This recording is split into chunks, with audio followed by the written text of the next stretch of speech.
Di era digital saat ini, di mana teknologi terus berkembang dengan cepat, penting bagi organisasi untuk memastikan bahwa sistem dan proses TI mereka berjalan dengan baik dan sesuai dengan standar yang ditetapkan. Audit dan penilaian adalah alat yang membantu kita untuk mencapai tujuan tersebut. Di video ini, kita akan membahas topik yang sangat penting dalam dunia teknologi informasi, yaitu audit dan penilaian tata kelola TI. Assalamualaikum. Halo, saya Mbak Jess, asistennya Pak Amar. Saya akan menjelaskan padamu materi ini. Mari kita mulai. Pertama-tama, mari kita definisikan apa itu audit TI dan penilaian tata kelola TI.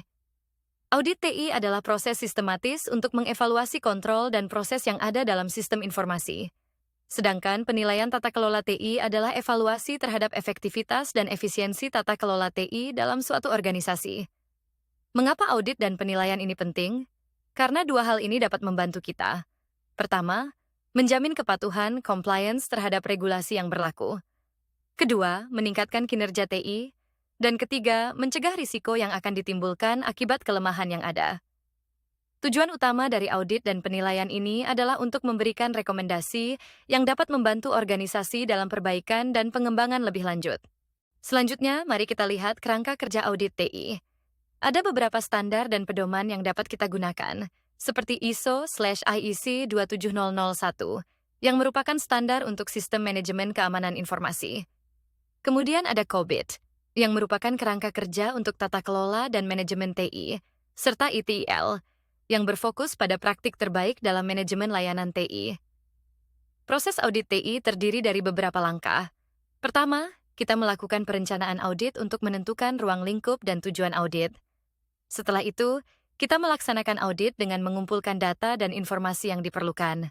Kemudian kita menyusun laporan hasil audit, dan terakhir, melakukan tindak lanjut untuk memastikan rekomendasi yang diberikan diimplementasikan. Berlanjut ke metodologi audit TI. Salah satu pendekatan yang umum digunakan adalah pendekatan berbasis risiko. Dalam pendekatan ini, kita mengidentifikasi dan menilai risiko yang ada dalam sistem TI, dan menentukan fokus audit berdasarkan risiko tersebut. Ada beberapa teknik yang digunakan dalam audit TI. Misalnya, wawancara dan survei untuk mengumpulkan informasi dari karyawan, pengujian kontrol dan prosedur untuk menilai efektivitas sistem, serta analisis data dan dokumen untuk mendukung temuan audit. Selanjutnya, kita akan membahas penilaian tata kelola TI. Ada beberapa kriteria yang digunakan dalam penilaian ini, seperti kepatuhan terhadap kebijakan dan regulasi, efektivitas dan efisiensi proses TI, serta kinerja dan hasil yang dicapai oleh organisasi. Untuk melakukan penilaian, kita dapat menggunakan berbagai alat dan metode. Salah satunya adalah Balanced Scorecard, yang membantu kita mengukur kinerja dari berbagai perspektif. Selain itu, self-assessment atau penilaian mandiri oleh organisasi juga dapat dilakukan, serta benchmarking untuk membandingkan kinerja dengan standar industri. Setelah audit dan penilaian dilakukan, langkah selanjutnya adalah menginterpretasikan hasilnya. Kita perlu menyusun laporan audit yang jelas dan komprehensif, serta menyampaikan temuan dan rekomendasi kepada manajemen. Tindak lanjut hasil audit juga sangat penting. Kita harus membuat rencana aksi untuk perbaikan berdasarkan temuan yang ada, dan melakukan monitoring serta evaluasi tindak lanjut untuk memastikan bahwa rekomendasi tersebut diimplementasikan dengan baik. Dokumen hasil monitoring inilah yang menjadi output dari kegiatan audit dan penilaian TI. Di dalam dokumen akan berisi ulasan dari hasil temuan di lapangan. Tentu saja, dalam proses audit dan penilaian TI, kita juga menghadapi berbagai tantangan. Salah satu tantangan utama adalah keterbatasan sumber daya, baik dari segi anggaran maupun tenaga ahli yang tersedia untuk melakukan audit.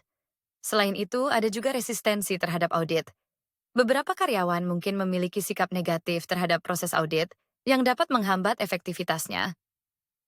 Terakhir, perubahan teknologi yang cepat juga menjadi tantangan, karena sulit untuk mengikuti perkembangan terbaru dalam teknologi dan regulasi yang ada.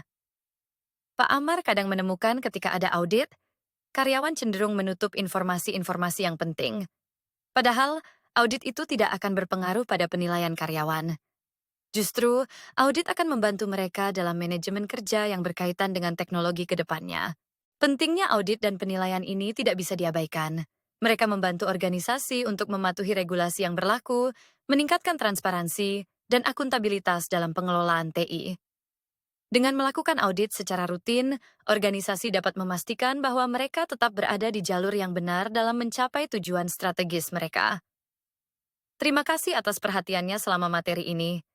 Mudah-mudahan ini dapat memberi kita wawasan tentang audit dan penilaian dalam konteks tata kelola TI di organisasi. Jika ada yang ingin ditanyakan, tulis di kolom komentar ya. Terima kasih, sampai jumpa di video selanjutnya.